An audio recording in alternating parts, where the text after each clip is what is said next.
Hi, hello everybody. Welcome. We're both live on X and on YouTube as well. Tesla stock is down 2.5% right now. Overall markets are flat.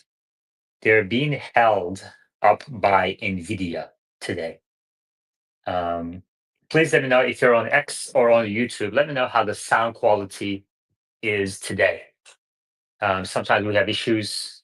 If you could please let me know how the sound quality is in the reply to the space, I would really appreciate. Okay, say less says sounds good. All right. Um, the markets are being held up by Nvidia. Right now, Nvidia stock is up 3%. Nvidia stock is up 3%, and it is one of the top two, 3%. It is one of the top two weightings in this S&P 500 index. So let's check that real quick. S&P 500 index weightings. Um, Nvidia has a weighting of 6.36%. And the other top, there's a top three: Apple, top; Microsoft, number two; Nvidia, number three. Apple has 7.5%, Microsoft 6.5, Nvidia 6.4. So Microsoft and Nvidia are very close too, and Apple has been surging in the last few days here. So it's regained the top weighting position, the most valuable company position from Nvidia. Um, and Nvidia stock has been down double digit, 10%, 12% in the last month. So these three stocks comprise together more than 20% of the S&P 500 index. So if, to the extent that you have, thank you, Steve, for letting me know that the sound on YouTube is good as well. To the extent that you believe, to the extent that you buy in S&P 500 in your 401ks, more than 20% of your money is going to three companies: Apple, Microsoft, Nvidia. And then if you also consider the next few, if you throw in Amazon there, more than a quarter of your money is going to four companies: Apple, Microsoft, Nvidia, Amazon. And then the next five companies, next five or six companies, have about 2% weighting each. So that's another, 15%, 10, 15%. So more than one third of your money is going to 10 companies. Um, Actually, you have to throw in Google in there too. The reason why I don't see it because they share Class A, Class C shares separately, but Google together is 4%. So Amazon, Google are about the same at 4%. So you have 21%, 20% in top three, and if you throw in the next two, you're close to 30%. Just five companies, and then the next five is a bit more diversified because you have Berkshire Hathaway in there, which is a very diversified industrial company. You have Eli Lilly in there, etc. But so the reason why this is important is because today the markets are trying to see what happens after yesterday's plunge. Do we buy the dip or do we continue to sell off? Okay. And I think it's important to note here that a move like yesterday's move, which happened only in a matter of an hour or 2 hours after the Fed press conference, after the Fed release and kind of accelerated after the Fed press conference, it happened in 2 hours, 1 to 2 hours. That kind of move doesn't end in a 2 hours. Something fundamental, in my opinion, changed yesterday in the market's mind. And this morning, the bond yields in the longer end of the curve surged another 6, 7, 8 basis points, and on top of yesterday's massive move. So in a matter of a few hours, bond yields surged about a quarter percentage point, which is a massive, massive move for the treasury yield.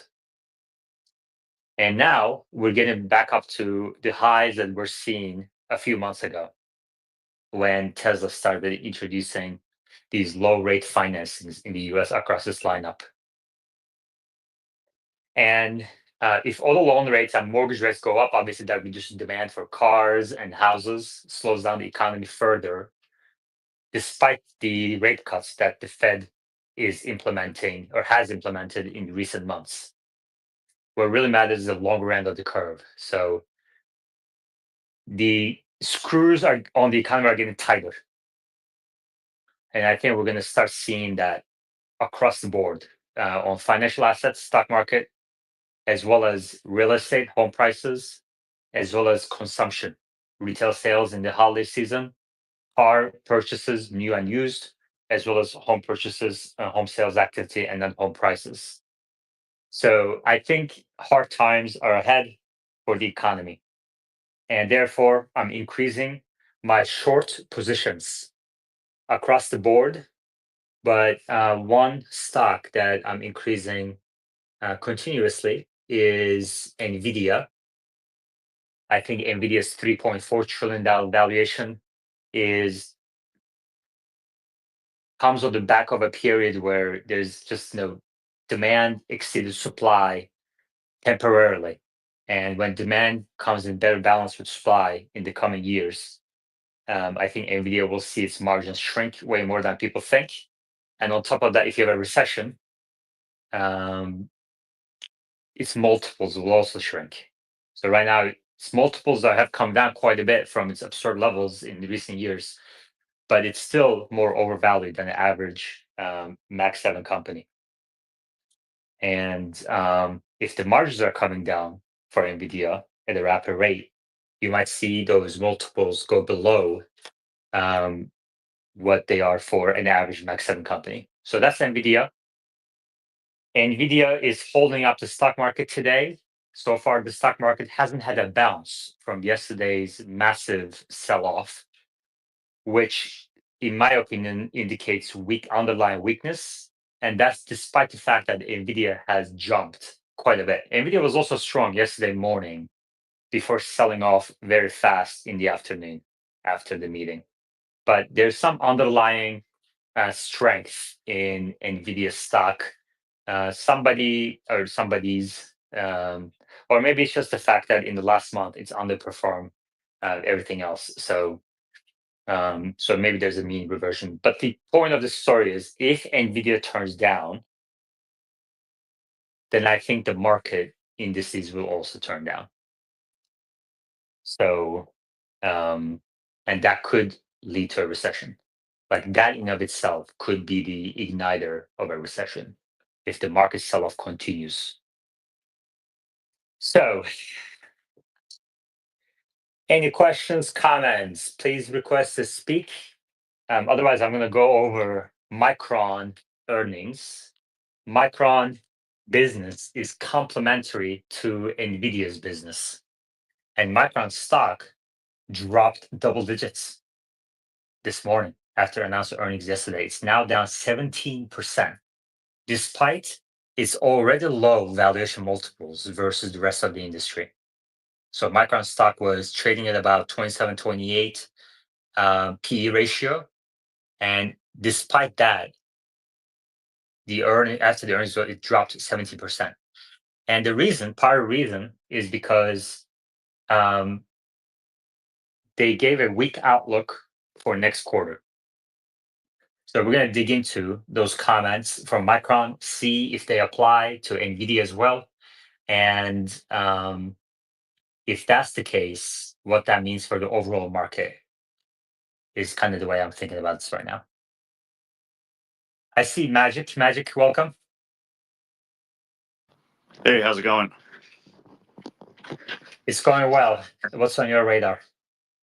Nothing. It was probably a great day for you too, huh? Yesterday? Yeah, yesterday was a great day, just financially. Yeah. Yeah. I mean, few and far between, but yeah, I mean, the VIX exploding up helped me a lot. And yeah, I mean, it's just the rates are going to be higher until it was a clear policy error when he cut 50 basis points in September, and that just reignited inflation. So we're going to have this game until asset prices come down and people stop spending their wealth. So I don't see a soft landing happening. So I don't know, my 2 cents. Yeah. Hey, I have a question for you. So Tesla introduced further discounts, incentives, referral bonus last night after the Fed meeting. What do you make of it? Yeah, I mean, it just points to continued the thesis that demand isn't there, and it's not necessarily just for Tesla. I think it's just a tough environment for automakers. I mean, especially most of the cars in the U.S. are financed. I don't know how. I'm assuming around the world it's the same. But specifically for the U.S., I'm like, look, dude, like if majority of things are financed and rates are going to be higher, that's not going to bode well for automotive sales. Are At you least in the short this stock right now? I am. Yeah. Okay. Are you short Carvana? I'm not sure Carvana. I was got my face ripped off, but I'm gonna enter once I get a little bit of capital on my other shorts, so should be fine. I'm adding to my Carvana short as well. Yeah, It's down 3.6% today. So it's a complete dog. But again, that one's even just I don't even understand what's. I'm less in the tune hype, with what's it's going on hype. there. It's like a GME stock or GME hype. Exxon has a bit of a hype as well. Mhm. Palantir has a bit of a hype. Tesla stock has Yeah, a bit of a hype. Like the meme stocks. yeah. No, I completely agree. I think those are all meme stocks. So the question is, I mean, I'm you trying to know, find out if I'm missing something on Carvana. Like, I'm really asking a lot of people who are experienced in the industry. And you said you shorted before and got your so did you get stop loss? I guess. I just bought put options. It was just a lot. I just bought like $1,000 of put options when the stock was like at I don't know 50 or something like, and then it just kept going up like midway through 2024. I don't remember, and I just let the $1,000 go to Yeah, it. So I'm like, all right, it is what it is. It was a small yeah. position, but it was kind of I see it as an asymmetrical payoff. So it's like I was cool losing $1,000, but it can either 5x or go to zero. So I'm like, okay, it I mean, was it has a. I mean, do you agree that it has a chance of going to zero? absolutely Carvana, Yeah, absolutely. I mean, even not if Tesla though. uh could, but less likely than Carvana for sure. Much less likely. Yeah. I think Tesla is a Max 7 company. Like, you're not going to see Max 7 companies going to zero. But I do think that Tesla has a massive downside potential because of its extremely high multiples. If you get into a recession, those multiples start mattering all of a sudden. Yeah, and that's what I'm saying. I mean, it's a Mag 7 company, but it's also an auto manufacturer. So it's like a lot of these, almost every auto manufacturer's either gone bankrupt or close to bankruptcy. So it's not completely out of the question to see Tesla down. I mean, the only way it goes to zero is if my thesis of their accounting shenanigans are like, if they do have accounting shenanigans, it could go to zero. But barring any accounting shenanigans and accounting fraud, then yeah, the stock should be probably trade around 50 to 100. That's just a normal valuation there. So Yeah, I mean, I have the fair value at 200. I think it can drop to 100 in a matter of recession. But anyway, so we just talked about Carvana. I have West here. I have some questions for him on NVIDIA and Micron. So if you excuse me, if he can come up, if West come up, let's talk some NVIDIA Micron while he has time.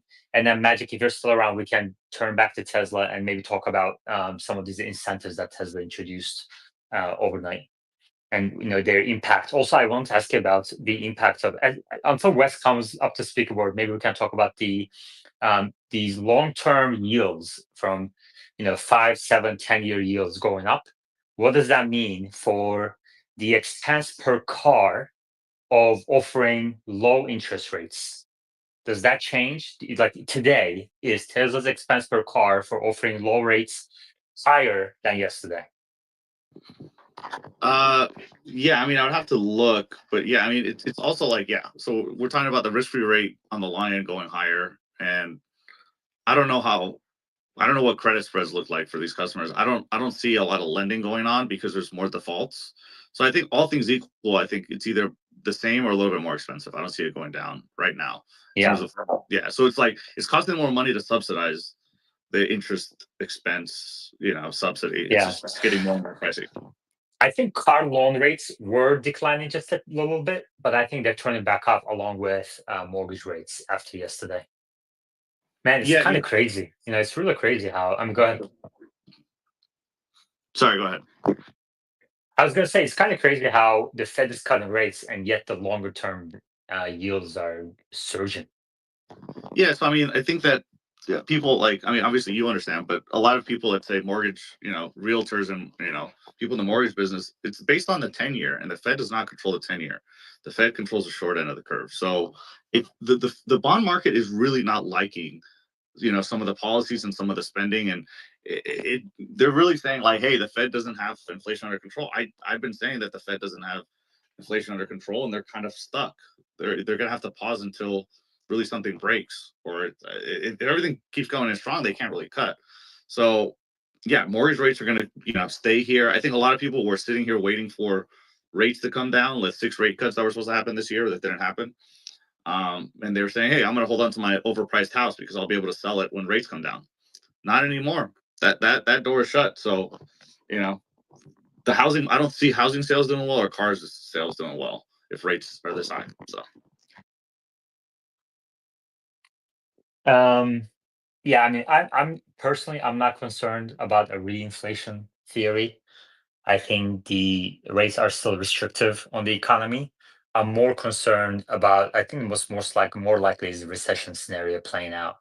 And I listened yesterday to the Fed press conference again last night, and he appears, I mean, even though he's kind of said like 4 or 5 times the economy is doing strong, I think if you read between the lines a little bit, he's concerned about both, but he's really concerned about September, October inflation readings coming in higher than expected.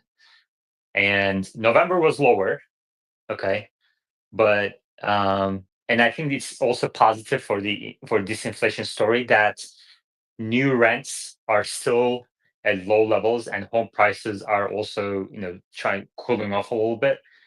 So those are good things, but on the other hand, you still have a restrictive monetary policy. It's like very restrictive. I don't think people realize how restrictive monetary policy is today, despite these cuts. And on top of that, you have quantitative easing tightening going on as well, continuing at a rapid pace. And I think we might be going into a liquidity crunch in the coming weeks here. yeah, I mean, I wouldn't be too surprised. I think And eh, it's going into like this is all happening at the same time when markets are record level bullish.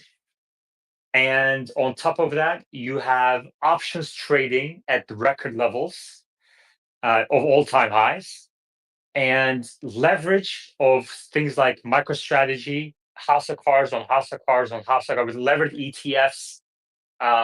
People buying call options of levered ETFs that's on MicroStrategy stock that's also leveraged Bitcoin, which also doesn't have any fundamental value, like intrinsic value. Um, and you have people still betting on things like GameStop, betting on things like Nasdaq inclusion, running stock prices up like 6, 7 times. I mean, we're heading. I honestly think that we might be heading into something really major here. But yeah, I agree. I think just all those things. It's like very good points. Valuations are at extremes, but not only that, retail's going all in. When retail's going all in, that's not the beginning of a cycle. That's closer to the end. And yeah, yeah, so the setup is really close. If you remember 2021 entering 2022, I used to speak to managers, and nobody, not one manager, could see a possible downside scenario. Not one. Everybody was bulled up, and like it's very, very similar to 2021 entering 22. Everybody, literally starting 22, started selling off very heavily because of taxes, and that's kind of what started. It was literally like, they're probably not going to sell now because there's going to be huge tax gain because the market's up at 26 or yeah, 25% or whatever. So they're going to hold on unless something catastrophic happens. But everybody's going to try to leave the party at the same time, like beginning January and delever. So either way, I don't know the next 2 weeks, but we know January is going to be a ton of selling. dude, that's what everybody's saying right now. They're like, not now, but January is when the sell-off is going to start. Well, like, if everybody is expecting the sell-off to start in 2 weeks, like why wouldn't some people start selling maybe in their tax advantage accounts now, Oh, heading into that? absolutely, absolutely. We're selling personally. We're selling all the tax advantage accounts and delevering now. Yeah, there you go. The problem though is if I sell something now and then like, dude, I trigger. You trigger what? You cut off.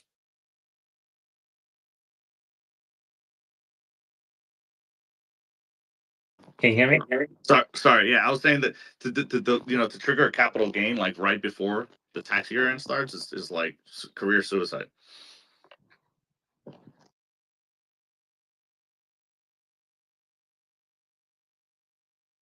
like if you're an investment manager and you trigger a capital gains tax ahead of the new year, and then the stock continues to run in January, it's like you said, the career ending suicide.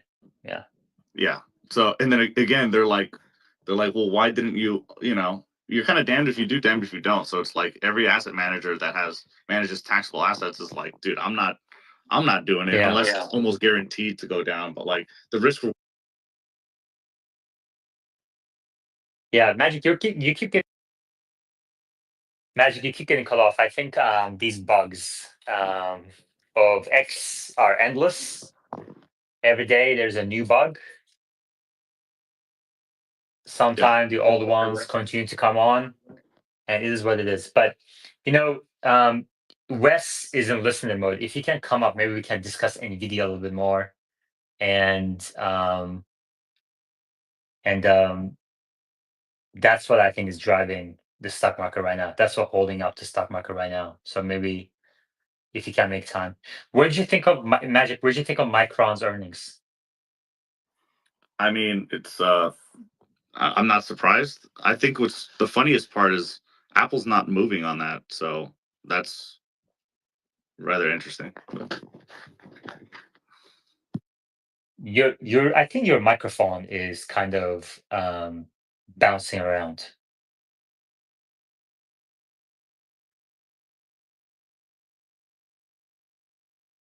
All right. So I hear YouTube. So let's look at Micron and try to gain if there's any takeaways for NVIDIA stock from Micron earnings. So I'm going to pull up Micron Investor Relations. Um, Quarterly results, view press release, view prepared remarks, and view presentation. And we're going to go straight into the earnings outlook here.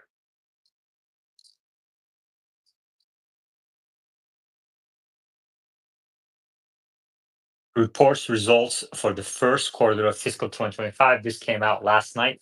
As a result, Micron stock is down about 17-18%. Outlook. Revenue 7.9 billion plus or minus 200. Gross margin 37.5 plus or minus 1%. It's down from 38.4 in the quarter, this past quarter, and non-GAAP was 39.5. So lower, 1% lower gross margin for the outlook. There might be some seasonality. I'm not sure. This is not really a company I know very well. Operating margin, operating margin is 25%. Man, very, very volatile margin profile for Micron. Let's look at management commentary here for the outlook. So let's look at prepared remarks.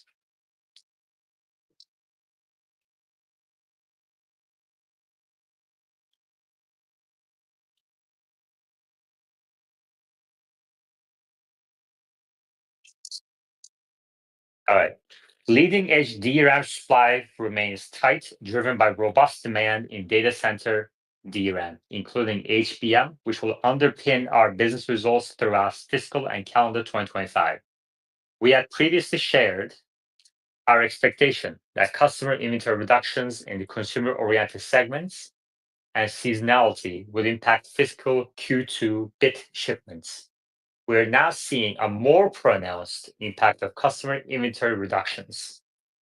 So, customer inventory reductions is leading to more pronounced, lower than expected sales in the next quarter. It says consumer-oriented segments and seasonality. As a result, our fiscal Q2 bit shipment outlook is weaker than we previously expected. We expect this adjustment period to be relatively brief and anticipate customer inventories reaching healthier levels by spring, enabling stronger bit shipments in the second half of fiscal and calendar 2025. Interesting. This is what NVIDIA kind of implied as well. But this is Micron is calling out consumer oriented segment. And now we are on track to achieve our HBM targets and also deliver a substantial record in Micron revenue, significantly improve profitability and positive free cash flow in fiscal 2025. Okay. So Micron, after NVIDIA, is pointing to a bit of Wes says this space has died for him. And I see some people coming back up here. Like I said, these spaces X is just extremely buggy. So if you have if you ever have any problems on X with Tesla Live, head over to YouTube. The sound quality is really good on YouTube. Um, I'm gonna let's see. I'm gonna restart this space real quick on X, and now we'll continue. Hold for 2 seconds.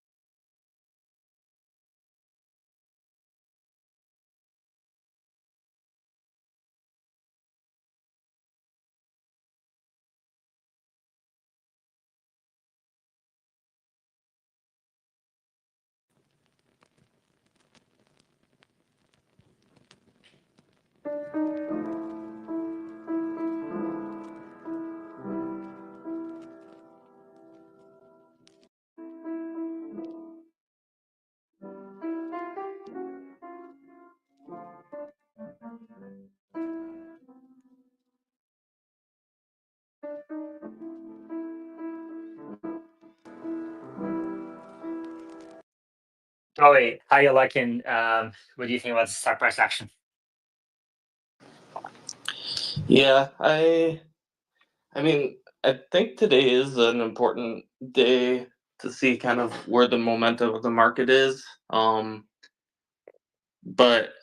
I do think that when I looked last, kind of like it is kind of bearish of we're getting a lot of lower highs and then lower lows. Yeah, I agree. I think the fact that there hasn't been a bounce. Are you talking lower highs, lower lows on Tesla or the market? The S&P 500 on today.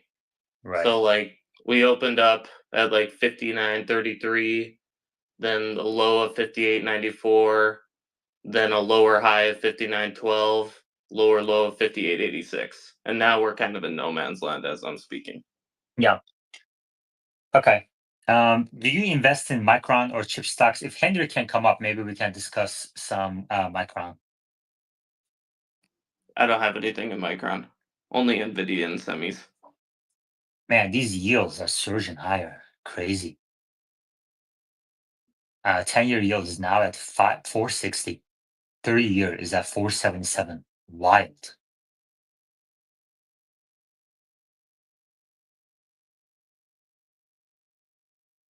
Um, Joey, are you selling your Tesla shares or what's your plan? No, I'm a long-term hold, and then I do recurring investment every week. So I bought yesterday at like the open of my recurring investment, so it'll be until next Wednesday that I have that again. Got you. Oh, Steven is here. Maybe we can talk some macro. Steven wants to come up. Luce, are you? You don't short Tesla. You said trying to bring Henry up here, and if Wes can join us. Really curious about comments about Micron. Luce. Hello, Yaman. So I wanted to take a moment to say sorry to all the Tesla long-term holders because everything is fine and dandy until the stock crashes and the people who bought tens of thousands of dollars of calls lose their money. So I just want to Luce, say yeah. Go. sorry for fucking nothing. Fuck Okay. you. All right, Luce. Thank you. Magic. So we talked earlier about the rising longer end yields. Where do you look at, like, what's your source for average new car loan rates? I think Wells Fargo. I usually use Wells Fargo for mortgage and car rates. Just as a quick rule of thumb, just kind of like to track it live. Let me check it real quick, actually. Yeah. And I see Wes here too. So maybe if you can come up. So Wells Fargo, what do I Google to find that? For the live. I know where the mortgage rates. I can't find the car loan rates. Uh, let me see. Let me pull it up and tell you what I googled real quick. Okay. Thank you. Wes, how are you? Hey, good. How's this headset? Yeah, very, very well. Good. Micron, I was just reading Micron's earnings, and for the outlook, they're talking about weakness in consumer-oriented segments. Here's the comment from Micron.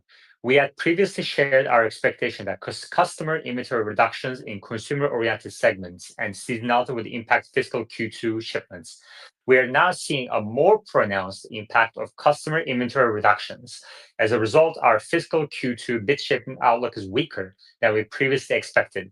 We expect this adjustment period to be relatively brief and expect customer inventories reaching healthier levels by spring. So when they talk about consumer-oriented segments, customer inventory, like which customers are they talking about? Who are the buyers of Micron chips?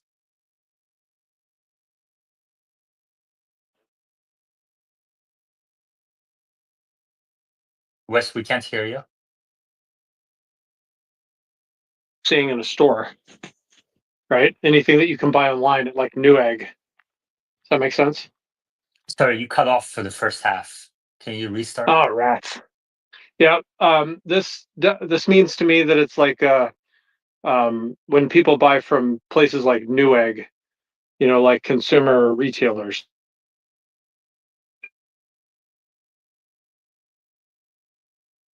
Yeah, you're cutting off again. I just heard new egg.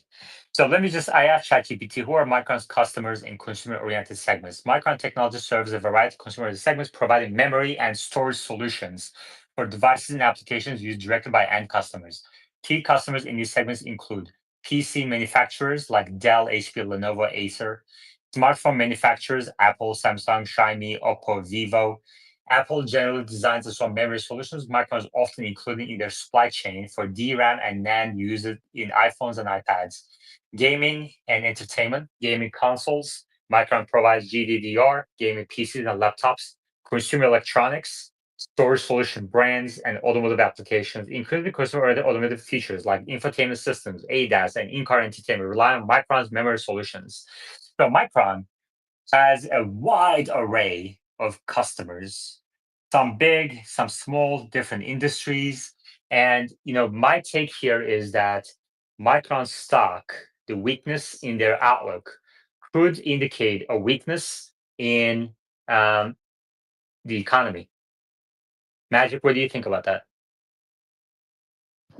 Yeah, I think the biggest thing is Micron is a huge supplier to Apple, and Apple's not taking the hit, which is very strange because that should send Apple down quite a bit. But yeah, I think demand is lower in these segments than a lot of these companies want us to know. So, and Apple keeps buying Yeah, back their shares, so I don't know.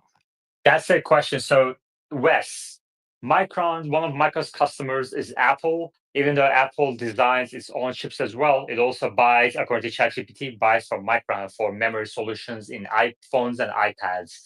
Micron's stock is down 17%, whereas Apple's stock is up quite a bit today. And it's after running quite a lot as well in recent weeks. And what do you make of that, Wes? That's interesting. So Micron is the largest or is maybe the second largest provider of memory to the whole computer industry. So we're talking like Micron and Samsung, is like kind of the number one, number two suppliers. So I would agree that it signals like more of a weakness in the economy at the macro level. And yeah, thanks for pointing that out because I wasn't aware of that. The other part of that is that when the memory is put in other products, that might be more of a lagging indicator versus a leading indicator. So when you integrate it into another product and that product is still doing well, it just signals to me that they're further up the supply chain. Much closer to like the origin of like where that product, the Apple product, starts. So I would think that that's more of a lagging indicator. So there you go. Thank you for that. So Samsung is the other one. You say you're talking about Samsung Electronics, right? Yeah, I think they're number one, number two, and I think they swap. If my So memory serves right. Samsung is also super weak. And the reason why Micron's plunge today is important, because Micron has very low valuation multiples already. So for a company with low valuation multiples, like very low, to drop further, like 20%, is very significant, especially if it's a company that could indicate weakness in the macroeconomy. If I'm looking at, you said Samsung is the other one. Samsung Electronics in the last 6 month period is down 40%. And in the last month, down 4%. Today, it's down 3.3% on very low volume, but P ratio of 11. So they're also not doing well either. And so there seems to be weakness going on in both companies. You said one or two. Can you estimate their market share together?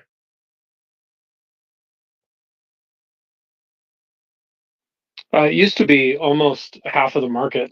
I actually don't know what it is now. I can grok it really quick, or maybe somebody else can. Yeah. All right.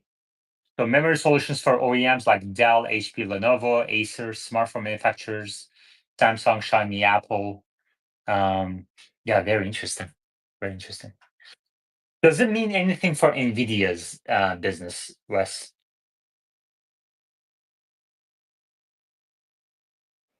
Possibly. It's separate from AI though, largely, and I can go into why. But I feel like it's very very separate. It's very different, kind of like lines of business or spending accounts. Okay, I see. So NVIDIA's data center business wouldn't be like it's not an indication for NVIDIA's data center business. Is that what I'm hearing? Yeah, I would maybe the larger view of this would be I think folks are just shifting to getting the compute that they used to need from Micron memory, powering that compute. Now they're getting from AI in the cloud, and potentially from that new Orin board, which I can talk about. But that signals to folks in the industry that maybe it's less about the individual products again, like kind of it used to be, more than 30 plus years ago. You weren't really buying memory; you were just buying the product, the computer, the actual thing that added value. It's memory by itself doesn't add value. It's a piece of the puzzle. So I feel like maybe we're going back to that shift again. It's been a long time though since we've been there. I see. Thank you. Um, can you also please discuss NVIDIA's new product that was announced a couple of days ago? This small computer that everybody's talking about. To me, that sounds like an inference play. Am I right? And what do you think of the Yeah, product?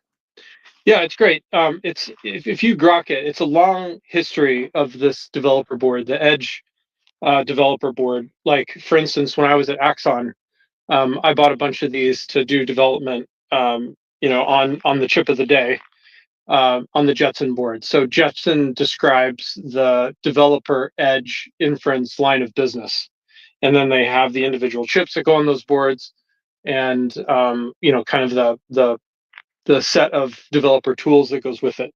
And it's been industry leading for the better part of 10 years now. But I picked this up, like, I think it was the first iteration of this board that I was really excited about, because it was the first time you could really do AI at the edge, at a very low watt.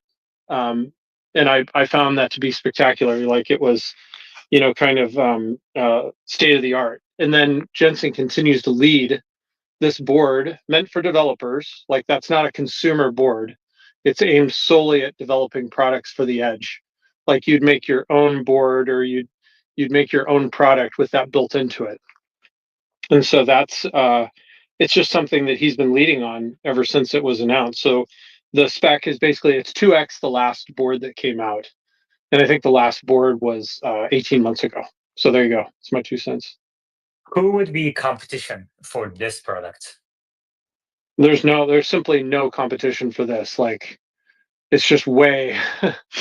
I'll say the only competition for this is you have to buy a Qualcomm Snapdragon and implement that on your own board, which is such a much tougher endeavor. It's a much more complicated stack and integration into a board. So like they don't give you near as good developer tools or developer infrastructure, development environment. It just takes a lot longer to bring that up and to get a design wrapped around that. Whereas the Jetson board, it's all right there in front of you. All you have to do is basically just kind of like depop these test ports that you would use and potentially optimize the board layout for like whatever your application is. And I can go into that in detail, but I'll bore everybody to death. But at the end of the day, like it's so much easier. So Qualcomm really isn't a competitor there. Do you think this product, Jetson, has potential? Let's assume for a second that the data center revenue growth will slow down in the coming years and margins will decline in the coming years. Does this product have potential to make up for that?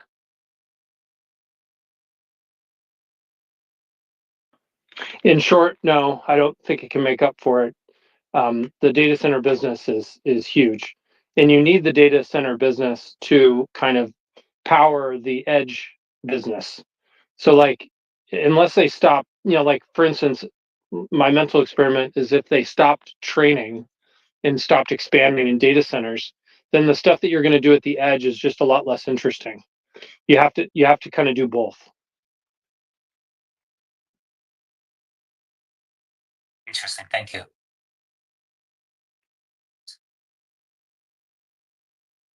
Let's see Qualcomm stock, how that's doing. Down 1.6%. In the last 5 days, down about 5%, most of it coming after the Fed decision. But Qualcomm hasn't really participated in the AI rally. In the last 5 years, the stock has been about flat, very low valuation multiples. Wes? So I'll give folks like really quickly my prediction, and then I'm going to go back to shoveling gravel for a few minutes because I have to get more work done at the house. What we're seeing right now is a major transition from a screened edge device to more of a wearable edge device, and I think that the wearables are now something that people are really going to want to look into, where you interact with this device via your voice and just your eyes. You don't interact with your hands anymore. So there's no typing, there's just looking and talking. And that's kind of like the very basic version, but like this transition's happening. Like the Meta glasses are really good. The Google Samsung glasses that are coming are going to be spectacular. They'll take a lot of market share, especially if they're introduced at like a 200 price point. Should be very interesting. And so Qualcomm is unfortunately going to be taking a huge backseat to this because these devices are not driven they're driven by custom ASICs. And the specifics around that for Meta, I don't know, but I'm sure driven by Edge TPU for the Google version. There you go. That's high level. And you think this will play out on the edge from screens to wearable devices in what period? In the next decade? No. This is coming fast. This is 2 years or less. So, for instance, the reason why I say this is because the only reason we haven't done it in the past is due to insufficient compute at the edge with a wearable battery and some amount of compute time.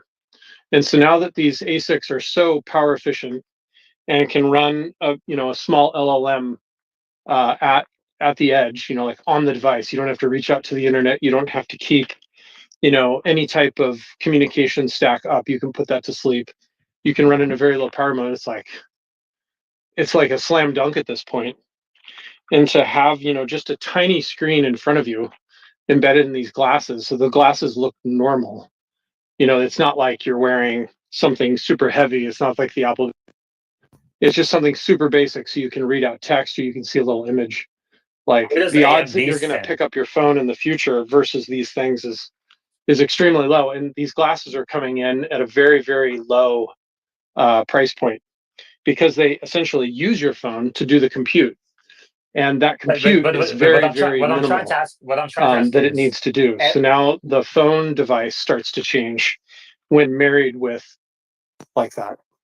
So that's kind of the high end. so what I'm trying to ask is, at what point more people will be doing their daily computing, like replacing their iPhone with an Apple Vision or a similar product? What year? A decade from now or next 2 years? No, I think I hope you can hear me okay. I put my headset away because It's actually it's much better now. Okay, great. I think this transition is going to happen over the next 3 years, like to where you see a really market in, a market share that, people will be like, wow, why am I not using this? This sounds better. I don't have to like hold the device in my hand anymore. Like it's just a better experience. You believe NVIDIA's new product that was on a Jetson is going to play a major role in this and take share from Qualcomm? Yes, big time. So it's pretty And so revolutionary. so it's not going to go into Apple's products. Whose product is it going to go into? It may. Sorry, it may go into. I don't know. I don't know. I don't think it could. Technically, it could, but I don't think they will because they're just not innovative leaders anymore. And the Apple Vision Pro kind of unfortunately proves that. It's a problem looking for a solution. Those glasses. Whereas I feel like Meta's glasses kind of like are minimum viable product for first product release. So I'm pretty excited about that. And I'm going to have to take a break for a few minutes. I've got a delivery showing up. Thank you, Wes. Lucia? So I honestly disagree with the fact that these devices are going to be popular. So the fact that you can use them with your voice, then there is just your phone, which will work the same. When having a workstation with multiple monitors, I think having glasses, it's not ergonomic. I think you get tired very fast. And so I really don't believe it. And if you see reviews on Meta glasses and the Apple Vision Pro, many reviewers say the same thing. Like it's better to have a phone or it's better to have a multi-monitor workstation. Okay. All right. Let me do some research on this then. NVIDIA's new chip, Jetson.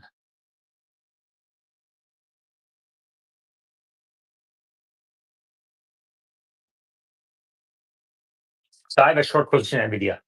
That's why I'm looking into this company. I believe also that it plays a major role across the stock market. And I think that NVIDIA is holding up to markets. It's not Max 7 anymore, I think. I think it's more NVIDIA than anything else. And NVIDIA has recently expanded its Jetson lineup with the introduction of Jetson Orin Nano Super Developer Kit, a compact AI computing platform designed for developers, hobbyists, and small enterprises.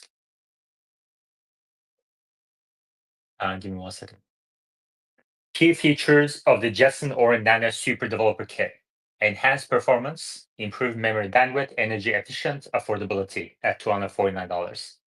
Applications and use cases. Jetson Orin Nano Super is tailored for a variety of AI-driven applications, including robotics, ideal for developing AI-based robots with enhanced processing capabilities. So it's probably going to go to figure AI as well. Edge AI devices suitable for deploying AI models directly on devices like drones and cameras, reducing the need for constant cloud connectivity. Gen AI applications, AI agents, etc. Availability. Currently available for purchase, enabling developers commence their AI projects immediately. This release underscores NVIDIA's commitment to democratizing AI technology, etc. Let's see. Can it make up for a potential slowdown in NVIDIA's data center GPUs? The new Jetson Orin Nano Super Develop Kit and similar offerings are unlikely to fully offset a potential slowdown in NVIDIA's data center GPUs for several key reasons. One, scale of revenue contribution. Data center GPUs dominate NVIDIA's revenue and profitability. The company generated over $10 billion in data center revenue in a single quarter, driven by explosion AI training and inference workloads. By contrast, Jetson lineup, even if successful, caters to smaller scale developers and edge AI applications, which represent a fraction of NVIDIA's revenue. Yeah. Margins and price points. Data center GPUs have significantly higher margins and average selling prices, often exceeding $10,000 per unit. Jetson or Nano Supercomputer is $249. Market focus. Data center GPUs power high demand applications like Gen AI, LLMs, and enterprise AI systems. Jetson platform is geared towards edge computing, robotics, IoT, embedded AI, which has great potential but operates in different markets with slower adoption cycles compared to cloud scale AI. Interesting. Slower adoption cycles compared to cloud scale AI. Interesting.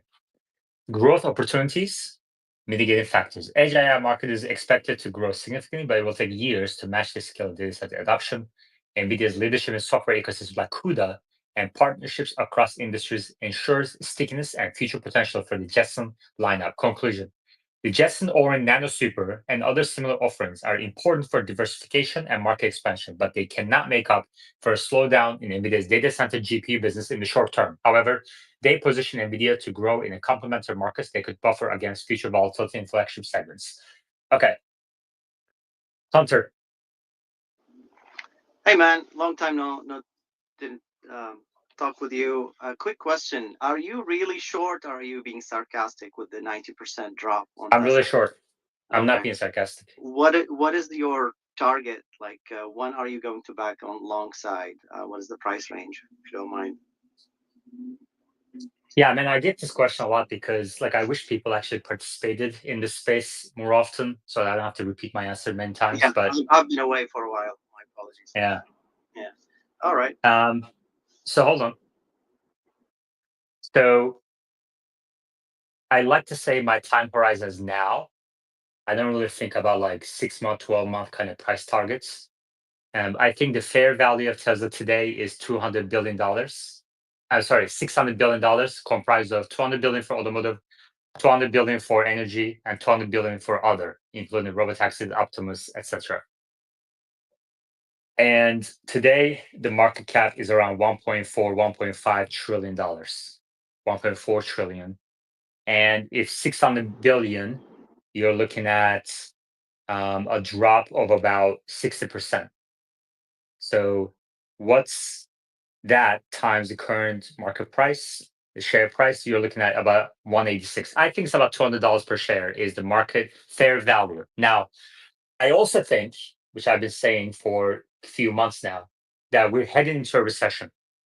And in a recession, stock prices can dip below fair value. So if I think the fair value is 200, and if there's a recession, companies like Tesla, where they have extremely high valuation multiples that are justified by potential revenues far out, like robotaxi Optimus revenues 5-10 years from today, in a recession, that kind of takes back seats.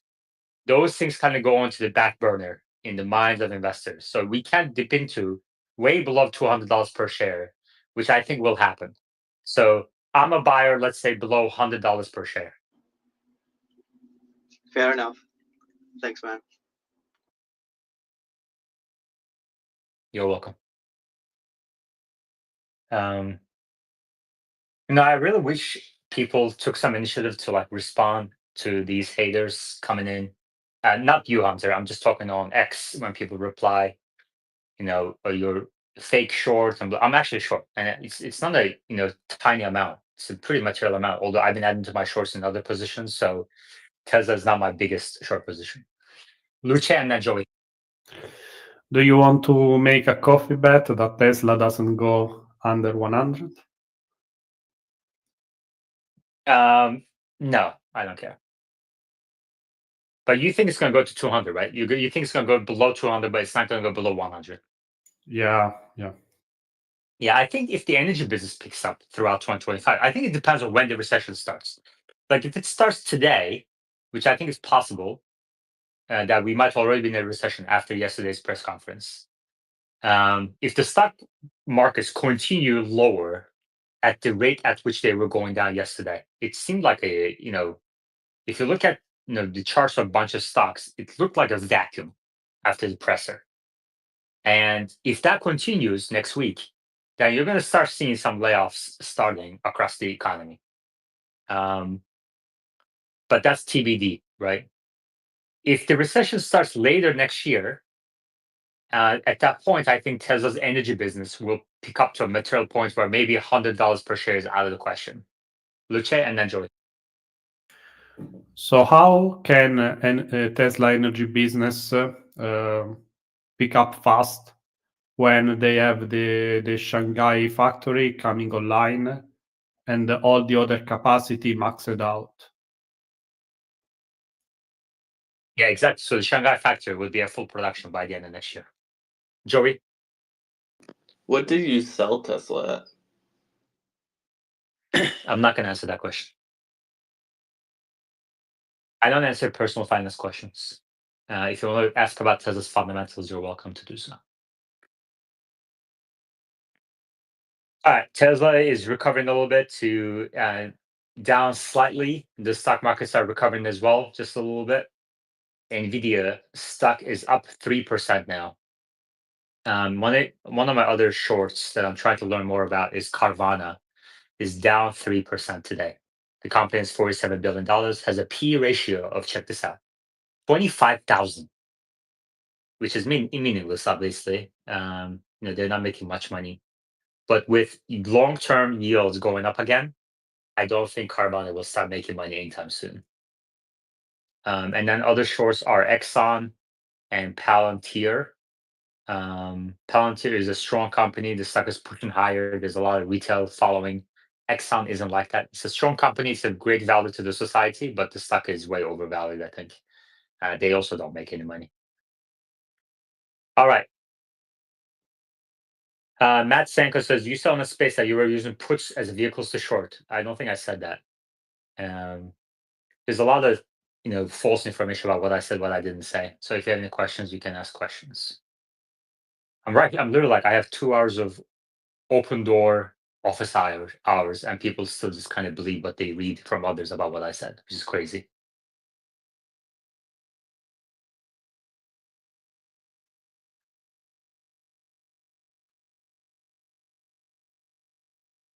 All right.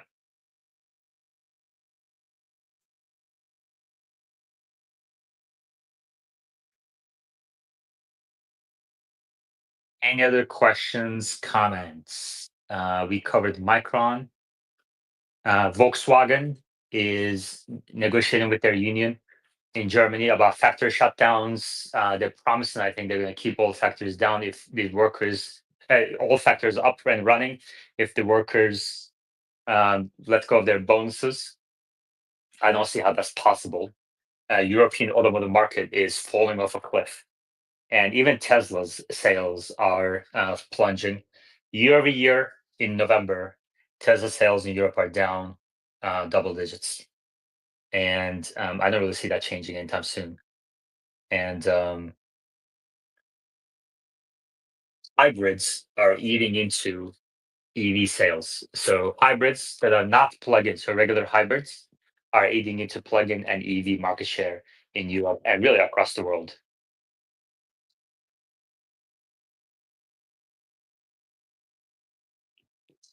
All right.